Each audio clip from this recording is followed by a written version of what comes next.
Hello friends, welcome. എല്ലാവരും സുഖമായിട്ടിരിക്കുന്നു. ഇന്ന് നമുക്കൊരു ഈസി ആയിട്ട് ഉണ്ടാകാവുന്ന ഒരു ബ്രേക്ക്ഫാസ്റ്റ് റെസിപ്പി അല്ലെങ്കിൽ ഒരു ലഞ്ച് മീലായിട്ട് കൊടുക്കാൻ പറ്റുന്ന ഒരു റെസിപ്പി ചെയ്യാം. ഇതിനകത്തേക്ക് മുട്ടയും വെജിറ്റബിൾസും ഒക്കെ ആഡ് ചെയ്തിട്ടുണ്ട്. ഇതിന് വേണ്ടുന്ന ചേരുവകളും കൂടി നോക്കാം. ഇതിനായിട്ട് ഒരു ബൗളിലേക്ക് 2 കപ്പോളം ഗോതമ്പ് മാവ് എടുക്കാം. ഇതിലേക്ക് 1/2 ടീസ്പൂൺ ഉപ്പും 1 ടേബിൾ സ്പൂൺ എണ്ണയും കൂടി ഒഴിച്ച് കുറേശ്ശെ വെള്ളം ഒഴിച്ച് നന്നായിട്ടൊന്ന് കുഴച്ചെടുക്കാം.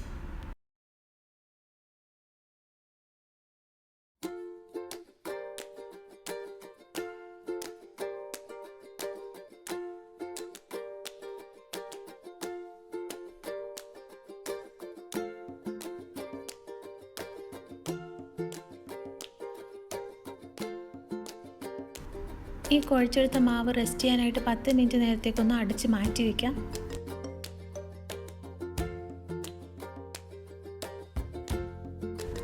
ഇതിൽ വെക്കാനുള്ള ഫില്ലിംഗ് റെഡിയാക്കാം. ആദ്യമായിട്ട് ബട്ടർ 2 ടേബിൾ സ്പൂൺ ഒരു പാനിലേക്ക് ഒഴിക്കാം. ഇതൊന്ന് മെൽറ്റാക്കി എടുക്കാം. ഇത് മെൽറ്റായി വന്നതിന് ശേഷം ഇതിലേക്ക് 1/2 ടീസ്പൂണോളം പച്ചമുളക് ചേർക്കുന്നുണ്ട്. പച്ചമുളക് ഒന്ന് വഴറ്റിയെടുക്കാം.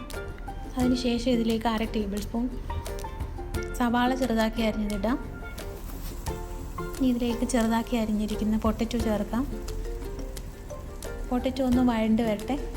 അതിനുശേഷം ഇതിലേക്ക് നമ്മുടെ കയ്യിൽ ക്യാബേജ് ഉണ്ടെങ്കിൽ അത് ചേർക്കാം. അതുപോലെ ഏതെങ്കിലും വെജിറ്റബിൾസ് ഉണ്ടെങ്കിൽ അതും കൂടി ചേർക്കാം. ഇപ്പം ഞാൻ ക്യാബേജ് ഇടുന്നുണ്ട്. ക്യാപ്സിക്കം ഞാൻ ഇതിലേക്ക് ഇടുന്നുണ്ട്.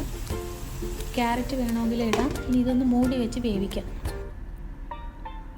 ഇതിലേക്ക് കുറച്ച് മല്ലിയിലയും കൂടി ഇടാം. ആവശ്യത്തിനുള്ള ഉപ്പും കുരുമുളകും കൂടി ഇതിലേക്കിടാം. 2 മിനിറ്റ് നേരം ഇതൊന്ന് ഇളക്കി ഒന്നും കൂടി അടച്ച് വെച്ച് വേവിക്കാം. അതിനുശേഷം ഇതിൻ്റെ ഫ്ലെയിം ഓഫ് ചെയ്ത് ഇത് പാത്രത്തിലേക്ക് മാറ്റാം.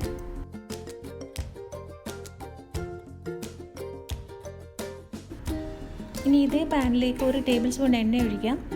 ഇതിലേക്ക് 2 മുട്ട ചേർക്കുന്നുണ്ട്. ആവശ്യത്തിനുള്ള ഉപ്പും കുരുമുളകും കൂടി ഇതിലേക്ക് ഇട്ടിട്ടുണ്ട്. ഇത് കുക്കായതിന് ശേഷം ഇത് രണ്ടായിട്ടൊന്ന് കട്ട് ചെയ്യാം.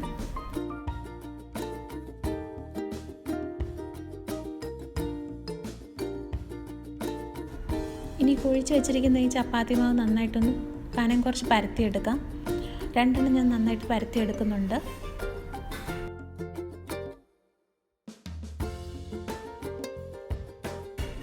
ഓരോ ചപ്പാത്തിയും പാനിലിട്ടൊന്ന് ചുട്ടെടുക്കാം. ഇതിലേക്ക് കുറച്ച് ബട്ടറും കൂടി ഇടാം.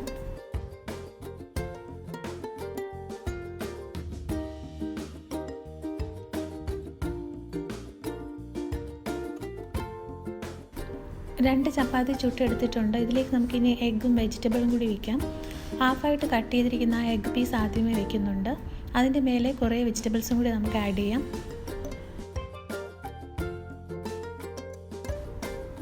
വെജിറ്റബിൾസ് എല്ലാം വെച്ച് കഴിഞ്ഞ് ഇത് നന്നായിട്ടൊന്ന് റോൾ ചെയ്തെടുക്കാം.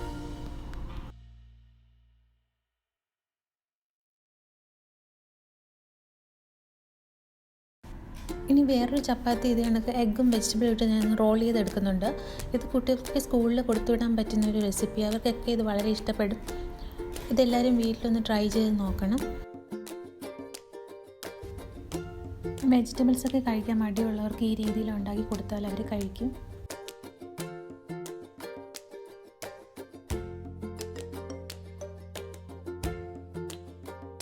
ഈ റെസിപ്പി ഇഷ്ടപ്പെട്ടാൽ ഇത് ലൈക്ക് ചെയ്യാനും കമൻറ്റ് ചെയ്യാനും ഷെയർ ചെയ്യാനും മറക്കല്ലേ. ഇനി വേറെ ഒരു റെസിപ്പി ആയിട്ട് വീണ്ടും വരാം. Thanks for watching.